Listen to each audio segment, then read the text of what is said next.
Hey everybody, it's John back again. And man, I got lucky the other day.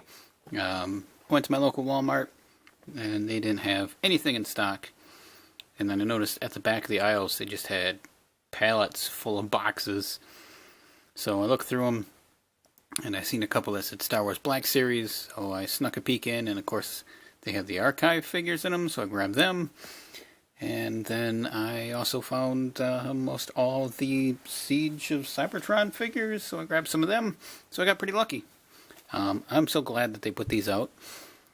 I've said it for many videos. I don't understand why a toy company, when they would see that their figures are selling for 4 times their value online because people still want them, why wouldn't you ever continue to make them? I mean, that's why the original Star Wars toys made so much money, was their availability, and they just kept making them and people kept buying them. And so I was so close many times to picking this guy up on the aftermarket because I missed out on him.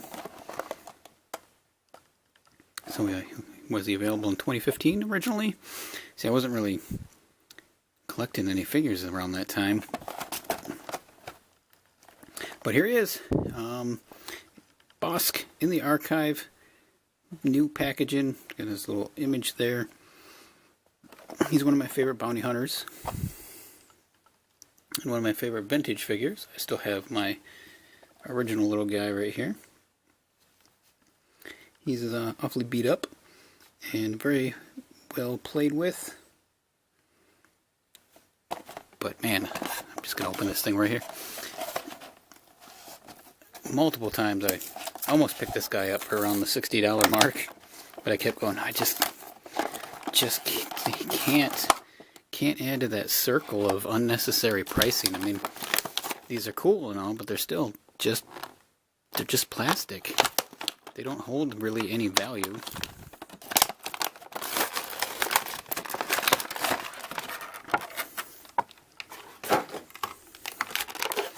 I mean, you can't do anything with them other than either display them or pose them.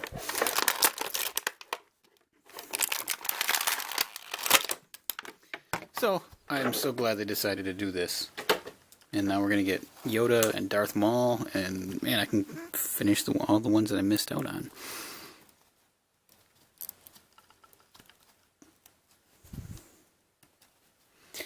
Well, alright, there we go. Let's take a better look at Bossk here. Now that I got him out of his package. He's in this nice little yellow jumpsuit. I did hear that the jaw articulation on, well, mine's fine. I've seen some people where it wouldn't close, or it would just keep popping open. Mine seems to be working pretty good, so no complaints there. There is a close-up of that mug of his. Nice scaling and detailing on his face sculpt. They always did the aliens really well back at this time period. Like I said, there's the rest of his flight suit. It's got his straps on. It's got all the little extra gadgets and gear. And it looks so much like... They did such a good job on some of the vintage figures. It's crazy that they were able to pull off some of the things they did. I mean, this, of course, is higher detailed, but it's pretty much the same thing. Got his scaly arms. He has the little bands. If they would have painted them black, they would have been the same.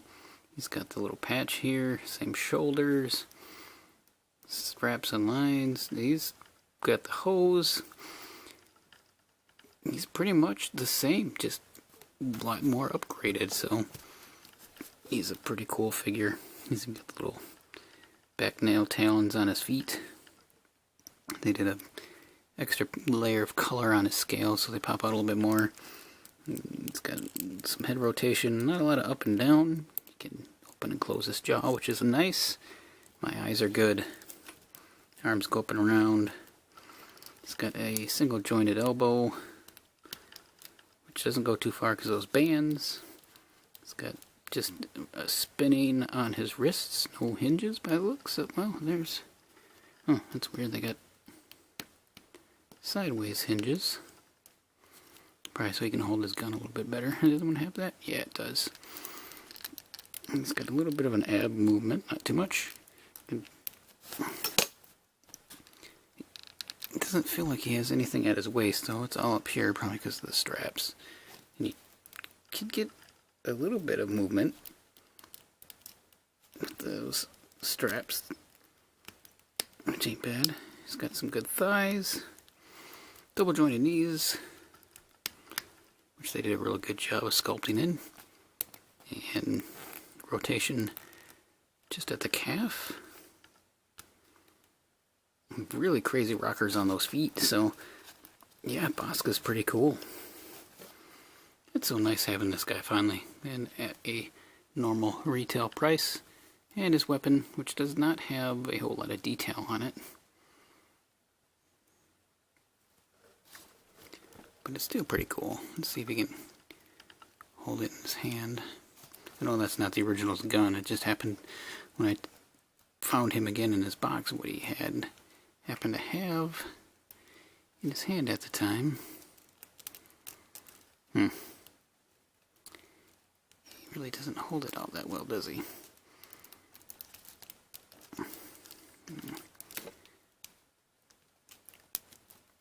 Oh, there. That's a little bit better.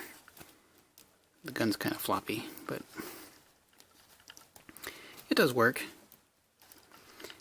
So I did, like I said, I picked up the rest of them. I got the Boba Fett and the Luke and the IG-88. But yeah, Bossk is pretty cool. Well, there's my first bounty hunter out of the series, and which motivates me to want to get the rest of them. So, great job on re-releasing these guys. Gonna make a lot of people happy that missed out on them. Hasbro and Disney did pretty good. This is something that I just don't understand what toy companies don't do anymore. If you got something that people want, why would you not sell it? But thanks for watching, guys. Keep this one short. Gonna move on to some other things. Alright, bye.